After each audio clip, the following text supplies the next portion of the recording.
भारत में चौथे लॉकडाउन के खत्म होने में अब बस कुछ ही वक्त बचा है। इस बीच आगे की रणनीति क्या हो, इस पर गुरुवार को गृह मंत्री अमित शाह ने राज्यों के मुख्यमंत्रियों के साथ बैठक भी की थी। अब तक राज्यों के मुख्यमंत्रियों के साथ ये चर्चा प्रधानमंत्री नरेंद्र मोदी ही करते आए थे, लेकिन इस बार अमित शाह ने ये बैठक की। उससे पहले कैबिनेट सेक्रेटरी राजीव गाबा ने राज्यों के मुख्य सचिवों से बातचीत की। उनका फोकस उन 13 शहरों पर था जहां कोरोना के सबसे ज्यादा मामले सामने आ रहे हैं। इन सब कोशिशों के बीच चर्चा ये हो रही है कि क्या लॉकडाउन 5 भी आएगा। अगर 5वां लॉकडाउन आएगा तो उसका स्वरूप क्या होगा।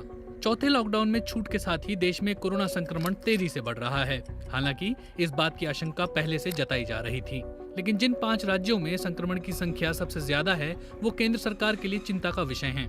इसके मद्देनजर बहुत मुमकिन है कि सरकार के अगले कदम में उन राज्यों पर ज्यादा फोकस हो। इस बात से भी इनकार नहीं किया जा सकता कि पिछली बार की ही तरह अगले चरण में राज्यों को ही ज्यादा अधिकार दिए जाएं। कर्नाटक सरकार ने ट्वीट कर कहा है कि उसने केंद्र सरकार से विनती की है कि जिन राज्यों में कोरोना के संक्रमण के मामले ज्यादा हैं, उन राज्यों से सीमित संख्या में ही फ्लाइट राज्यों में भेजी जाएं।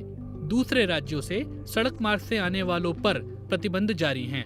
ट्रेनों पर उन्होंने किसी भी तरह की पाबंदी से इनकार किया है। ये संकेत है कि राज्य सरकारें लॉकडाउन के अगले चरण में अपनी भूमिका ज्यादा चाहते हैं।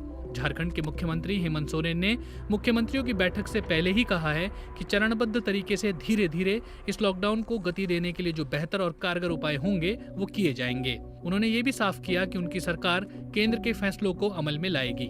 महाराष्ट्र सरकार के मंत्री जयंत पाटिल ने कहा कि राज्य सरकार और कुछ सेवाओं में छूट देने पर विचार कर रही है, लेकिन उन्हें केंद्र के फैसले का इंतजार है। हाल ही में हिमाचल प्रदेश सरकार ने 2 जिलों में लॉकडाउन की जगह कर्फ्यू लगाने का आदेश जारी किया है। इन सब राज्यों के उदाहरण से एक अनुमान लगाया जा सकता है कि आने वाले दिनों में राज्य सरकारें अपने स्तर पर इस तरह के फैसले करती रहेंगी। ये भी मुमकिन है कि केंद्र के अगले आदेश को लॉकडाउन न कहा जाए, बल्कि केवल उन नियमों की सूची जारी की जाए जो अगले 15 दिन तक प्रतिबंधित रहें या फिर शुरू करने की अनुमति हो। उद्योग जगत ने पिछले लॉकडाउन के पहले आर्थिक पैकेज की मांग की थी। उनकी वो मांग पूरी हो चुकी है और ज्यादातर जगहों पर काम भी शुरू हो गया है। फिलहाल उनकी दिक्कत लेबर न मिलने की है, लेकिन जितने मजदूर अभी हैं फिलहाल वो उसी से काम चला रहे हैं। खुदरा व्यापारियों की जो दुकानें खुली भी हैं उनमें ना तो ग्राहक हैं और ना ही कर्मचारी। उन्हें फिलहाल सीमित समय तक खोलने की इजाजत दी गई है। Confederation of all India traders के राष्ट्रीय अध्यक्ष प्रवीण खंडेलवाल ने बीबीसी को बताया कि फिलहाल 10% दुकानें ही खुली हैं। इजाजत मिलने के बाद भी लोगों में अब भी डर का माहौल है। कुछ बाजार जो रेड जोन में हैं वो अब भी बंद हैं, जैसे दिल्ली के सदर थोक बाजार इलाका, जहां हजारों की संख्या में दुकानें हैं, वो फिलहाल बंद हैं। ये इलाका कंटेनमेंट जोन में भी आता है। कारोबारियों की राज्य सरकारों से मांग है कि दुकानें खोलने का समय बढ़ाया जाए ताकि उनकी कमाई बढ़ सके। साथ ही बिजली और पानी के बिल पर छूट भी मिले। 23 मई को ही दिल्ली मेट्रो रेल कॉर्पोरेशन ने अपनी तैयारियों से जुड़ी एक तस्वीर ट्वीट कर बता दिया था कि ट्रेन सेवा चलाने के लिए वो पूरी तरह से तैयार हैं, लेकिन अभी तक उन्हें इसकी इजाजत नहीं मिली है। दिल्ली में गुरुवार को 1000 से ज्यादा नए मामले सामने आए। ऐसे में मेट्रो चलाने का फैसला जोखिम भरा हो सकता है, लेकिन 2 महीने से ज्यादा समय से बंद पड़ी मेट्रो के लिए अब राजस्व घाटे का संकट सामने आ रहा है। बहुत मुमकिन है कि एक तरफ 7 सीटों वाली मेट्रो में सोशल डिस्टेंसिंग का ख्याल रखते हुए केवल जरूरी सेवाओं से जुड़े लोगों के लिए मेट्रो यात्रा को मंजूरी दी जाए, रेड जोन में इनका स्टॉप ही न हो।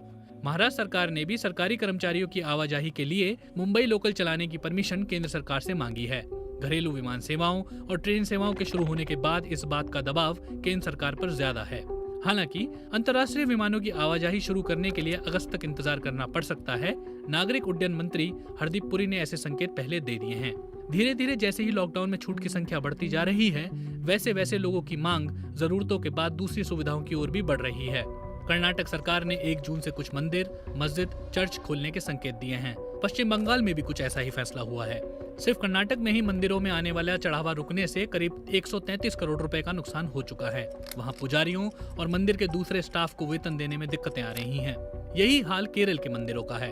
त्रावणकोर देवास्वम बोर्ड के चेयरमैन एन वासु ने बीबीसी को बताया, हम अपने कर्मचारियों को सैलरी देने की स्थिति में नहीं है। इस महीने करीब 25% वेतन काटा जा रहा है। टीडीपी केरल में करीब 125 मंदिर का प्रबंधन देखता है। इनमें सबरीमाला भी शामिल है। लॉकडाउन की घोषणा के बाद इन मंदिरों में पैसा आना बंद हो गया है। वहीं दूसरी तरफ पंजाब में भी अकाल तख्त ने कहा है कि जब शराब की दुकानें खुल सकती हैं तो गुरुद्वारे क्यों नहीं। उत्तर प्रदेश में कादम्बरी मठ के महंत नरेंद्र गिरी ने भी ऐसी ही मांग उठाई है, लेकिन मंदिरों को खोलने में सबसे ज्यादा समस्या प्रसाद वितरण में आएगी। कोरोना संक्रमण के मद्देनजर किसी भी वस्तु को छूने पर हाथ धोने की सलाह दी जाती है। ऐसे में प्रसाद वितरण के लिए मंदिरों में क्या व्यवस्था होगी, ये पूजा घरों को खोलने से पहले तय करना होगा। पिछले 2 महीने से सीरियल के ना तो नए एपिसोड आ रहे हैं और ना ही नई फिल्में रिलीज हो रही हैं, ना ही किसी फिल्म की शूटिंग अभी शुरू हुई है। पिछले दिनों अक्षय कुमार की शूटिंग की एक तस्वीर जरूर सामने आई, लेकिन बाद में खबर आ रही है कि वो सरकारी एड की शूटिंग कर रहे थे। हजारों की संख्या में लोग इस इंडस्ट्री से जुड़े हैं। महाराष्ट्र में 28 मई को एंटरटेनमेंट इंडस्ट्री के लोगों की राज्य सरकारों के नुमाइंदों से बातचीत हुई। इस बैठक में इस बात पर चर्चा हुई कि किस तरह के नियमों को अपनाकर प्रोडक्शन का काम दोबारा पटरी पर लाया जा सकता है। बहुत मुमकिन है कि कोरोना संक्रमण से निपटने के लिए इलाज के मद्देनजर थोड़ी रियायत भी मिले, लेकिन मुमकिन है कि मॉल, सिनेमाघर, स्कूल, कॉलेज और रेस्तरां में बैठकर खाना खाने की इजाजत के लिए थोड़ा और समय इंतजार करना पड़े। जहां भी थोड़ी छूट मिलेगी, उसके साथ शर्त होगी 2 गज की दूरी और मास्क पहनते हुए बार-बार समय पर हाथ धोने के नियम का पालन।